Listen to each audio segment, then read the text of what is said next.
My name is Álvaro from Colombia. Hi, how are you? And now 3 words that I never thought I'd say in my life. Hello, Mr. Spielberg. Oh, here I am. Here we are. This is important for me. I want to tell you face to face, thank you, because I know you get this a lot, but you're the reason I love movies. And I saw it when I was a little boy, and it changed my life forever. And I know that West Side Story changed your life too when you were a little boy, right? Well, it's a very good question, and you actually articulated it really beautifully. Yes, it did. It changed my life because it was the first piece of popular music that wasn't coming from the radio that my mom and dad allowed in our house, because my mom was a concert pianist and we only had classical music records playing and only classical music being performed in our living room on the piano with my mom's friends on viola and violin. And so that was the first piece of popular music I listened to. And I was 10 years old when I devoured the original Broadway cast album, and I have never forgotten it. It's my favorite musical.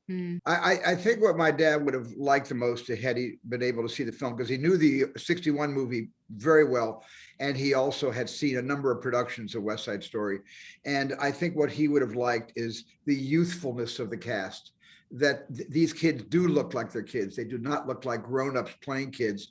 And the second thing he probably would have said to me was that because I know my dad so well, he probably would have said that he liked the fact that the number cool comes before the rumble, not after the rumble. And I think my dad would have noticed something like that. Rachel, congrats on your first feature film. Thank you. I know you have a strong connection with Colombia. Yes, my family is from Barranquilla. Yeah, my family is from Barranquilla, like Shakira, like Nina Garcia from Elle magazine, which I just recently learned. Yeah, so yes, very strong ties to Colombia.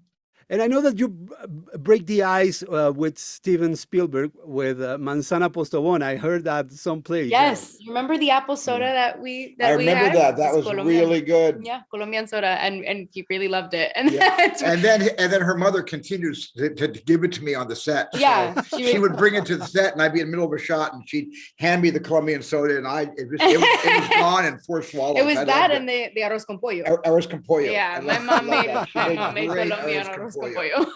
Amazing. Rachel, how hard was the casting process for you? Because this is a dream come true for an actor. Yes, it is a dream come true. It was a harrowing process. It was a long process. It was about a year. I sent in my first audition tape. It's the worst tape I've ever seen in my life. Don't know what you saw in that, but I saw plenty.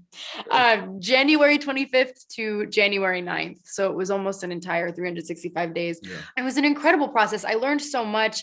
I fell in love with the idea of being on screen at my first screen test, which was about 7 months into the process.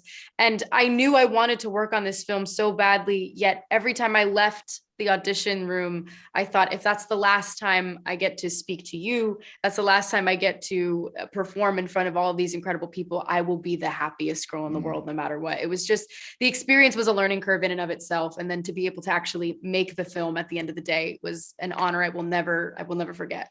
And Mr. Spielberg, what was that thing that you saw in Rachel that made you choose her as Maria? It was that thing that really doesn't have any sort of word that's been invented in either the Spanish or English language.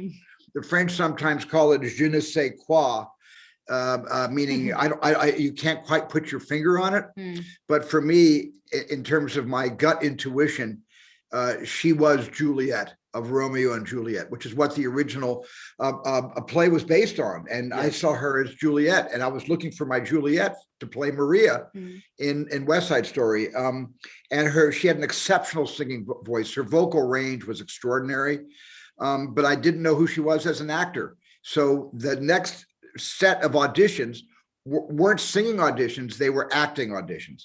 And she is a very intuitive person. She's in complete connection with herself as Rachel. And all you need to do to be a good actor is know how to be yourself on film.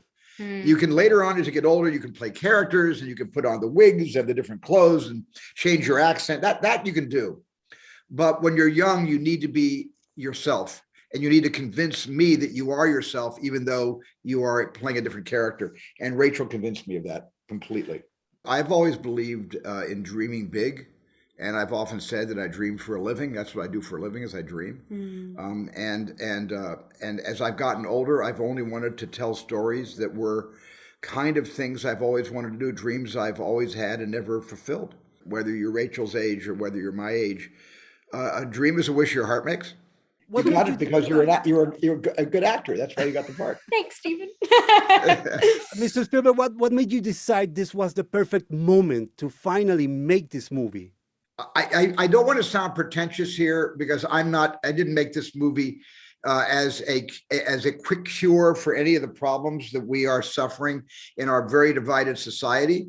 But I did feel that the messages from 1957 were even more relevant and applicable to 2020, when the film was supposed to come out and then delayed a year because of COVID. Now 2021, the problems have only deepened, not become less. And so I think it does address what we're going through as a country today. Rachel, thank you so much. Mr. Spielberg, an honor, a pleasure. You just made my life today. Thank you. Please have a great day, and happy holidays to you too. Thank you so much. Happy holidays to you. Bye. Thank from you. Colombia. Viva Colombia. Bye from New York. Go see West Side Story, Please. December 10th. Everybody.